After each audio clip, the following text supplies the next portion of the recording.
जय हिंद दोस्तों, मैं हूं आपका आशीर्वाद श्रावस्ती बलरामपुर से। दोस्तों, जैसा कि आप सभी जानते हैं कि वर्तमान में उत्तर भारत के अधिकांश हिस्से बाढ़ से प्रभावित हैं। हजारों गांव बाढ़ के प्रकोप से जलमग्न हो गए हैं और इन सब के कारण लोगों की बड़ी हानि हुई है। इस बाढ़ में कई लोग बह गए और बहुत सारे लोगों को आपातकालीन स्थिति में स्वास्थ्य सेवाएं उपलब्ध नहीं कराई गई। बाढ़ राहत के नाम पर जारी किए गए हेल्पलाइन नंबर पर कभी कॉन्टैक्ट नहीं हो पाया। विषम परिस्थिति में सेवा सहायता के लिए अधिकारियों को सूचना देने के बाद वो लोग कभी समय पर नहीं पहुंचे। ऐसी बहुत सी समस्याएं हैं जिसके कारण बाढ़ प्रभावित लोगों को अनेकों कठिनाइयों का सामना करना पड़ रहा है। एक ऐसी ही हृदय विदारक घटनाक्रम की जानकारी मुझे सोशल मीडिया के माध्यम से प्राप्त हुई। अपने उत्तर प्रदेश के लखीमपुर खीरी जिले की शिवानी नाम की बिटिया जो टाइफाइड से पीड़ित थी, चारों तरफ पानी भरा हुआ था। परिजनों ने जिम्मेदार लोगों से संपर्क किया, लेकिन परंपरागत रूप से जिस प्रकार से ये लोग आपदा में कभी हमारी सेवा सहायता नहीं करते हैं, ठीक उसी प्रकार से शिवानी बिटिया को किसी भी प्रकार की सेवा सहायता उपलब्ध नहीं कराई गई। बिटिया के परिजन परेशान थे, वो घबराए हुए थे कि यदि समय से उपचार नहीं कराया गया तो बिटिया के स्वास्थ्य के लिए ये ठीक नहीं होगा। परिजनों ने असंख्य बार प्रशासन से मदद मांगा, जिम्मेदार लोगों से संपर्क स्थापित करने की हर संभव प्रयास की, लेकिन दुर्भाग्यवश उनके हाथ केवल निराशा लगी।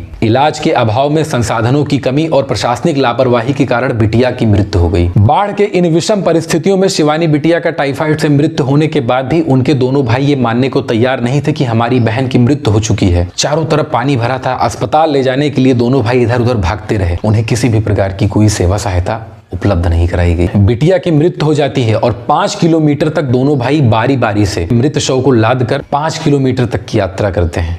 ये स्थिति है स्वास्थ्य सेवाओं की। पहले शिवानी बिटिया के दोनों भाइयों का स्टेटमेंट, उनका ये वीडियो देखिए, उसके बाद इस पर मैं अपनी प्रतिक्रिया देता हूँ। क्यों वो भैया? कुछ नहीं, एक्सपायर हो गए भैया। कैसे? इलाज के अभाव में? इलाज और यातायात के कारण। यातायात के कारण?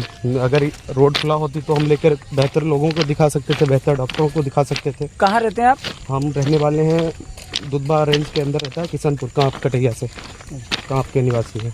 यहाँ पे चाचा के यहाँ पे रहते हैं, स्टडी करते हैं, यहीं पे रहकर स्टडी करते थे।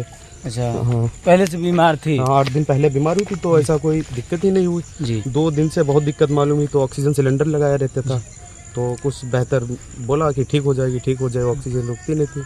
फिर आज जवाब दे दिया? बस यही बोली, पापा को दिखाओ, बात बोली नहीं, दोबारा उठ ही नहीं सकी। दोस्तों, ये कोई नई बात नहीं है। बाढ़ में ऐसी बहुत सारी घटनाएं आपने सुनी भी होंगी, सोशल मीडिया पर आपने देखी भी होंगी कि जब जरूरत थी तब लोगों को किसी भी प्रकार की प्रशासनिक सेवा सहायता उपलब्ध नहीं कराई गई। आखिर में ऐसा क्यों है? सरकार करोड़ों रुपए बजट खर्च करती है बाढ़ राहत के नाम पर कि जो बाढ़ से पीड़ित हैं, जो बाढ़ से प्रभावित हैं, उनको विषम परिस्थितियों में, उनके आपातकालीन स्थिति में हर प्रकार से प्रशासनिक सेवा सहायता की उपलब्धता सुनिश्चित की जाए। लेकिन धरातल पर सब शून्य है। अपनी भाषा में कहें तो नील बटा सन्नाटा। मैं जानता हूं कि इससे आपको कोई फर्क पड़ने वाला नहीं है। अभी आप कमेंट बॉक्स में कह देंगे कि इनके शासन में ऐसा होता था, उनके शासन में ऐसा होता था, फलाने के शासन में कुछ और था, लेकिन आप कभी अपने हक के लिए, अपने अधिकारों के लिए एक शब्द बोलना नहीं चाहते हैं। और यही आपके सामाजिक आर्थिक रूप से विकसित न होने का बड़ा कारण है। दोस्तों, इन सब विकृत मानसिकताओं से आप बाहर निकलिए। यदि आप अपने हक, अपने अधिकारों के लिए लड़ाई नहीं लड़ेंगे तो भैया आपके लिए बोलेगा कौन? जिम्मेदार लोग तो चाहते ही हैं कि वातानुकूलित कक्ष में बैठकर कुर्सियां तोड़ता रहूं।